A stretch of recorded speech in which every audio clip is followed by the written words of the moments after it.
여러분, 이게 정말 30대 공격수의 속도일까요?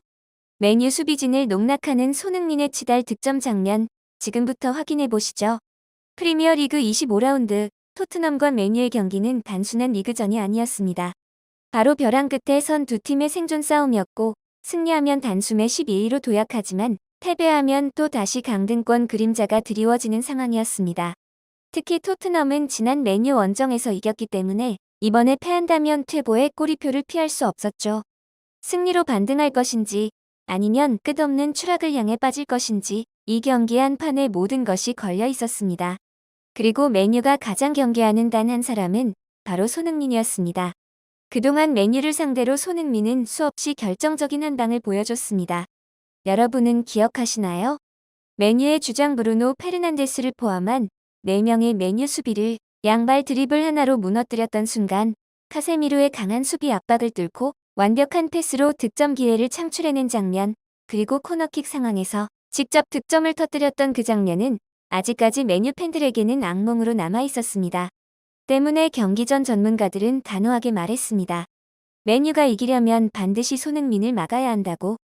하지만 손흥민이 단순히 막으려 한다고 멈출 수 있는 선수였다면 그에게 월드클래스란 칭호는 주어지지 않았겠죠. 그는 늘 막히면 뚫었고 잠기면 부쉈던 선수였습니다.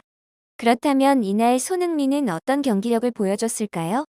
맨유는 경기 초반부터 5명의 두터운 수비벽을 세웠습니다. 그리고 그 중심엔 챔피언스 리그 3연패의 사나이 카세미르가 있었죠. 토트넘 공격수들은 그의 벽을 넘지 못하고 번번이 막히는 모습을 보였습니다. 하지만 손흥민만큼은 달랐는데요.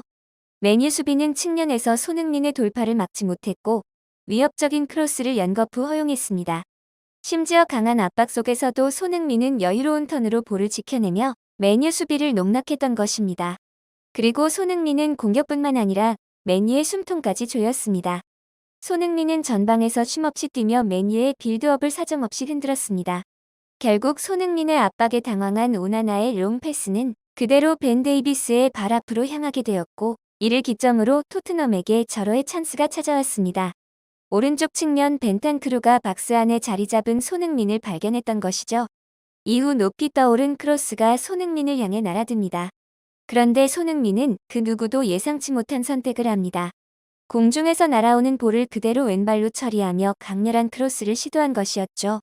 이 공은 수비수 몸에 맞고 굴절되며 베리발 앞에 떨어졌고, 슈팅은 막혔지만 흘러나온 세컨볼을 메디슨이 놓치지 않고 그대로 마무리하며 토트넘은 경기 시작 12분 만에 선제골을 기록합니다. 이에 중계진들은 한 목소리로 손흥민의 영향력을 강조했습니다. 이 득점의 시작은 손흥민의 성실한 전방 압박에서 터졌다는 설명이었습니다. 오나나의 실수를 유도하며 토트넘에게 볼 소유권을 안긴 것도 손흥민이었고, 크로스로 득점의 결정적 연결고리를 만든 것도 손흥민이었습니다. 앞에서도 지체 없이 왼발 크로스를 시도한 과감함이 결국 이번 득점의 핵심 포인트였습니다. 이 장면 모두가 토트넘의 득점을 확신했습니다. 왜냐하면 손흥민이 만들어낸 이 기회는 완벽했으나 직전 상황을 다시 보면 중원에서 메디슨의 패스가 뒷공간으로 정확히 연결됩니다. 그리고 그 공은 누구보다 빠르고 날카롭게 침투한 손흥민에게 향했죠. 이 순간 손흥민의 움직임은 교과서 그 자체였습니다. 완벽한 라인 브레이킹으로 인해 맨유 수비진은 오직 손흥민에게 시선이 집중되었는데요. 맨유 수비진은 손흥민의 슈팅과 패스 경로를 동시에 막으려 했지만 단 하나의 길이 열려 있었습니다. 그리고 바로 그 순간 손흥민은 주저없이 그 길을 선택했습니다. 바로 마티스 텔을 향한 컷백 패스였습니다. 예측 불가능한 패스에 맨유 수비진은 당황할 수밖에 없었고, 마티스 텔은 자유롭게 슈팅 기회를 맞이했습니다. 하지만 슈팅은 아쉽게도 키퍼 정면으로 향하며 득점으로 이어지지 못했습니다. 그러나 이 장면에서 진짜 중요한 건 결과가 아니었습니다. 손흥민은 이 한 번의 플레이로 모든 걸 보여줬습니다. 맨유 수비진의 시선을 꿰뚫고 열리지 않을 것 같던 공간을 라인 브레이킹으로 찢어내어 마지막 순간 본인의 슈팅이 아닌 동료를 위한 컷백. 그 짧은 순간에 담긴 시야와 움직임, 그리고 판단력. 이것이 바로 손흥민의 축구입니다. 이날 손흥민은 공격뿐만 아니라 수비에서도 팀의 흐름을 바꿔놓았는데요. 단순히 내려와 공간을 메우는 정도가 아니었습니다. 볼 소유를 가져오면서 역습의 선봉장이 되었죠. 그리고 바로 이 순간 맨유의 중원 사령관 카세미루가 그를 막으러 나섰습니다. 하지만 손흥민을 따라잡기엔 너무 늦은 상황. 순간적인 스피드와 방향 전환에 카세미로는 완전히 흔들렸습니다. 결국 카세미로는 반칙 외엔 손흥민을 멈출 방법이 없었고 뒤에서 들어온 위험한 백태클에 주심의 휘슬은 망설임 없이 울렸습니다. 카세미로가 경고를 받은 순간 그 경고는 단순한 카드 그 이상의 의미가 있었습니다. 왜냐하면 맨유 수비의 중심이자 중원의 듬직한 방패였던 카세미로가 이제는 언제든 퇴장을 걱정해야 하는 입장이 되었기 때문이죠. 경기 시간이 많이 남은 상황에서 그 카드는 경기 흐름에 결정적이었습니다. 후반전, 손흥민이 코너킥에 나섰습니다. 그리고 그 순간 맨유 수비진의 표정이 달라졌는데요. 그들은 알고 있었습니다. 손흥민의 코너킥은 단순한 세트피스가 아니라 언제든 득점이 될 수 있다는 것을. 이어진 코너킥, 손흥민의 발끝을 떠난 공은 예리한 궤적을 그리며 골문을 향해 빠르게 휘어 들어갔습니다. 키퍼 오나나가 반응하는 듯했지만 공은 간발의 차로 골대 위 그물에 걸리고 말았습니다. 하지만 이 장면은 단순한 슈팅 실패가 아니었습니다. 중계진들은 손흥민의 코너킥은 단순한 크로스가 아니라며 직접 골을 노릴 수 있다는 위협 자체가 맨유 수비진의 머릿속을 복잡하게 만든다고 설명했습니다. 사실 이 킥의 핵심은 궤도에 있다고 했습니다.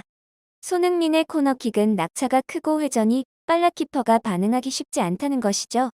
이것은 손흥민이 가진 또 하나의 무기였습니다. 그런데 여러분, 이 장면을 보고도 손흥민이 느려졌다고 말할 수 있을까요? 토트넘 진영에서 손흥민에게 패스가 향하는 순간 뒤에서 날아든 거친 태클. 하지만 손흥민은 그대로 피하며 공을 지켜냈습니다.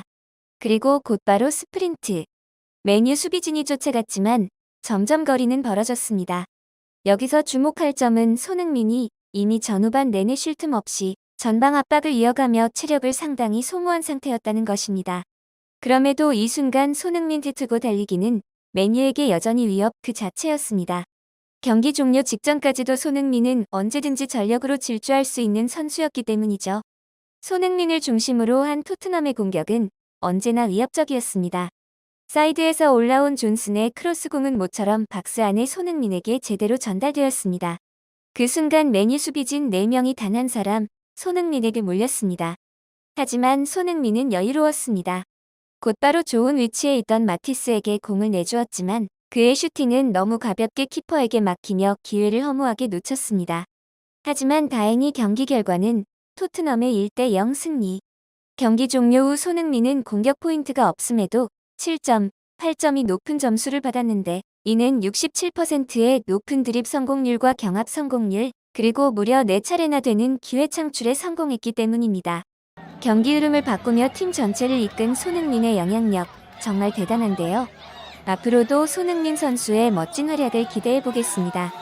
영상이 마음에 드셨다면 구독과 좋아요 꼭 부탁드립니다. 더 알차고 빠른 축구 소식으로 곧 다시 찾아뵙겠습니다.